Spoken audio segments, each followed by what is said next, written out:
poor girl, and then she's wiped. She will not live anymore. She's dead, and it's on daily basis. And it needs to stop. Anyway, Western Europe needs to go to. It's not civil war. It's a civil against invaders, not civil war. I don't know how to explain differently.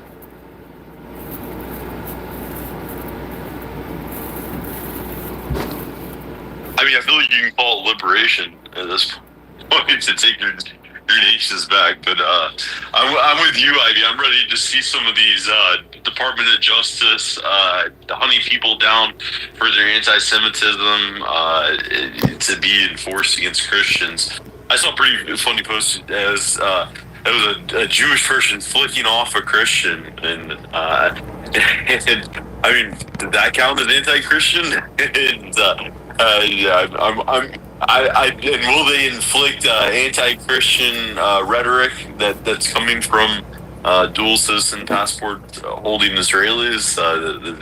It'd be pretty curious to see.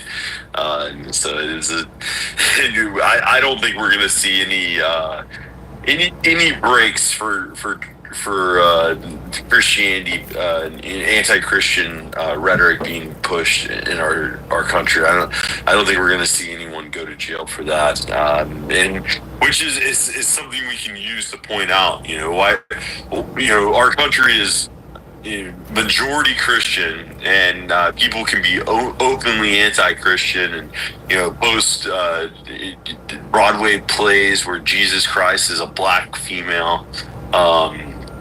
And it just be openly accepted, but yet these college students, many of them are Muslims, speaking out against Israel. They're not only facing legal troubles, but many of them are losing their citizenship and being deported, which I think that's great. I'm all for it. But when are we going to get some of that on the Christianity side is the big question. And I don't know if we ever will. It doesn't seem like they're too intent on getting more people up. They just fire some military guy because he's a national threat for his tweet. Because he was against Israel.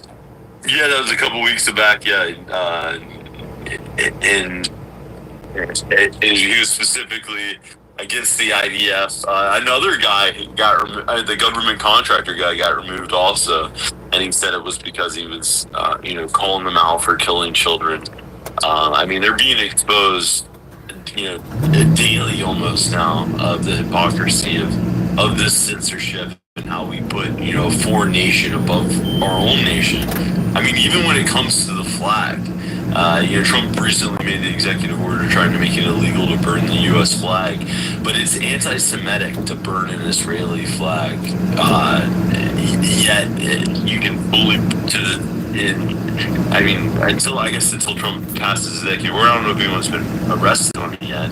I mean, you can burn the American flag in this country, but you can't burn an Israeli flag. I mean, that's crazy. That really shows you who's in control and who controls you. But Overwatch, jump back in there, buddy. Yeah, I mean, they can say blue sky is anti-Semitic, but it's not unconstitutional to have anti-Semitic speech as far as I'm concerned, whatever the hell they want to define it as this week or tomorrow. That's the thing. The overriding document is the Constitution, and it says we have freedom of speech. So as long as you're not infringing on somebody, as long as you're not assaulting or, doing something and violating their constitutional rights in some form, shape, or fashion, if you're just speaking and saying, I don't like you, I don't like what you do, I don't like your religion, I don't like this, I don't like these tenets of your religion. I mean, that's all free speech. This is ridiculous. And I every time there's one of those cases, I send it directly to ADL. And because if they ever come after me, I want to have thousands of posts for my lawyer to pull and say, see, I sent this right to them and I said, what do you guys have to say about that? What about this? What about this? Hard cases of actual things that happen, and they have nothing. I'm sick of them being treated in court like they're the technical expert on anti-Semitism. I think they don't have any credibility. I don't, it's like a forensic expert or something. The court calls them in. Oh, well, the ADL. I think that needs their new president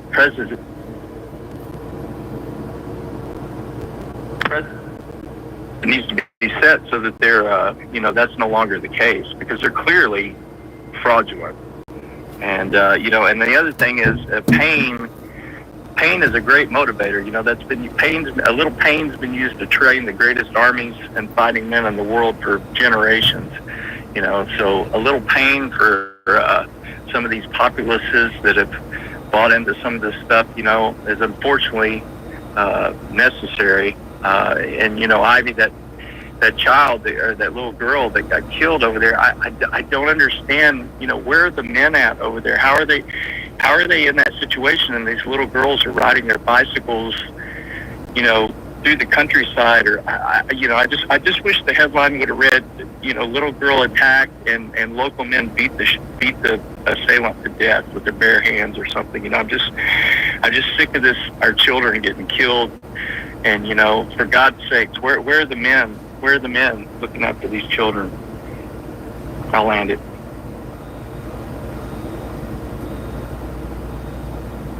Yeah, She was 17 years old, 17 years, just riding bike from her friends after, I don't know, she visited them or something. It was after midnight. But it doesn't supposed to happen. That doesn't happen in my country. We don't have that. My sister live in town, maybe 30,000 people. They don't even lock their door of the house.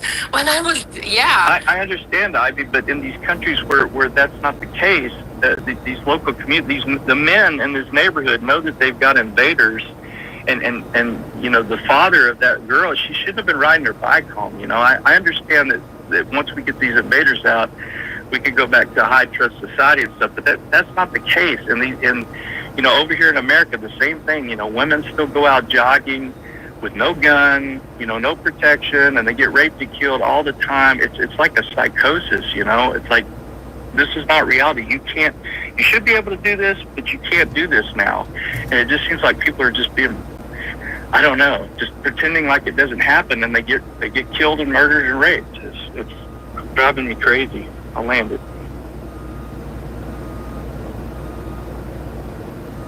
Yeah, go ahead, Rev.